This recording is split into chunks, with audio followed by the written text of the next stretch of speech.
Alors bonjour Pierre-Edouard, merci de m'accueillir dans votre atelier. Est-ce que vous pouvez vous présenter? Je m'appelle donc Pierre-Edouard Morin, je travaille dans le monde de la coutellerie depuis une quinzaine d'années.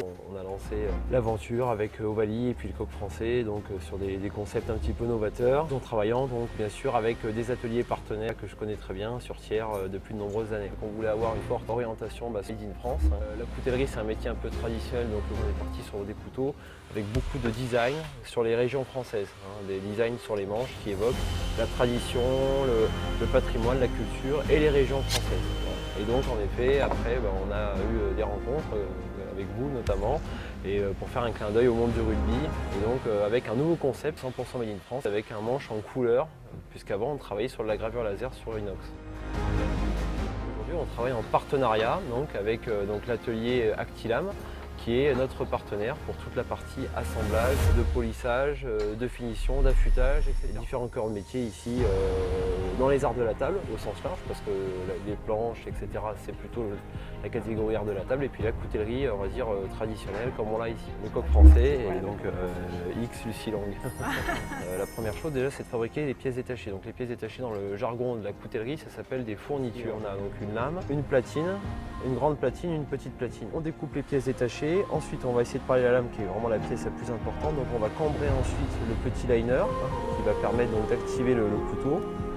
C'est ce petit liner donc, qui est en forme de coque. Voilà, exactement. Donc pour vraiment faire un petit clin d'œil là-dessus sur notre nom. Et puis c'est assez sympa, c'est assez ludique parce qu'on appuie sur le coq pour ouvrir et fermer le couteau à chaque fois, donc c'est un petit peu rigolo. Ensuite on cambre le liner, on va poinçonner la lame avec le nom Le Coq Français, et ensuite donc cette lame va partir à l'atelier de trempe. On va passer la lame à plus de 900 degrés dans un four de trempe qui va lui donner une dureté mais aussi une certaine souplesse. Ensuite on va à l'émouture, c'est-à-dire qu'on va faire le lever de la lame, le tranchant de la lame. Ensuite la lame va être donc sablée, microbillée, qui va lui donner son aspect final, et ensuite donc, la lame peut être assemblée avec les autres pièces, donc un aspect plutôt satiné. On a le manche qui lui doit être donc, traité en sublimation, donc en fait à la base on est bien sur une grande platine qui est en inox. On va lui appliquer un traitement époxy, et enfin on va venir appliquer la sublimation, donc c'est comme ça qu'on va venir apposer donc, la couleur sur le manche. Clairement, on n'est pas sur de l'impression, c'est encore un autre procédé. Toutes nos pièces sont enfin prêtes et là on peut les assembler. Et enfin, dernière étape, c'est l'affûtage.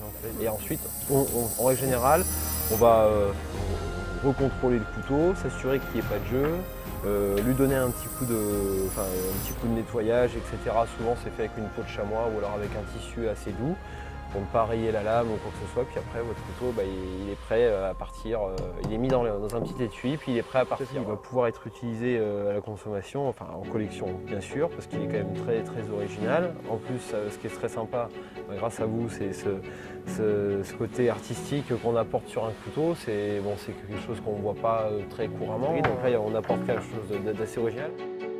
C'est quelque chose que je suis depuis de nombreuses années. Alors, j'ai notamment en mémoire la de 99 contre les All Blacks. Je suis ça depuis que je suis tout petit. Et puis bon, maintenant je vis à Clermont depuis une vingtaine d'années. Donc Clermont, forcément, il y a une ferveur pour le rugby qui est assez incroyable avec l'ASM Clermont-Auvergne.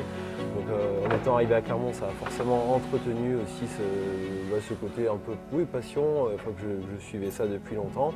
Et puis voilà, après le jeu des rencontres et puis des réflexions aussi tout simplement m'a fait dire mais oui, la coutellerie, il y a déjà beaucoup de choses qui ont été faites, et pourquoi ne pas créer un concept autour du rugby et créer un concept qui n'existait pas. Je valorise assez énormément. On a l'impression presque de voir le joueur bouger, quelque part, c'est pas une peinture morte, c'est une peinture assez dynamique que vous faites, donc c'est sympa. Alors, en plus ça fait écho à l'actualité et à notre sujet, donc c'est encore mieux.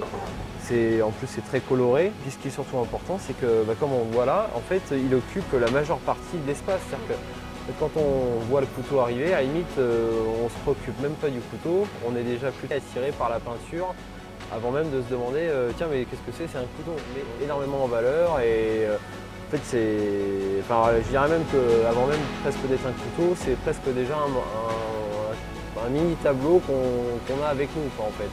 Ça fait autant œuvre d'art que couteau.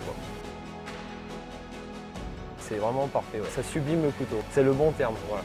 La peinture était faite pour être associée au couteau, clairement.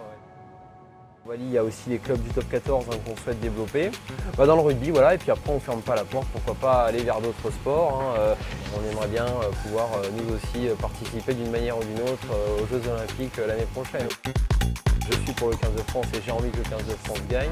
Mais je pense que ça va être assez serré. Il y a 4 équipes à mon avis, Black, les Sud-Africains qui sont quand même une grosse équipe, les Irlandais qui nous ont battus cette année, et puis le 15 de France. Donc bon, un petit plus pour le 15 de France forcément, mais je pense que voilà, ça sera très serré entre ces 4 équipes-là.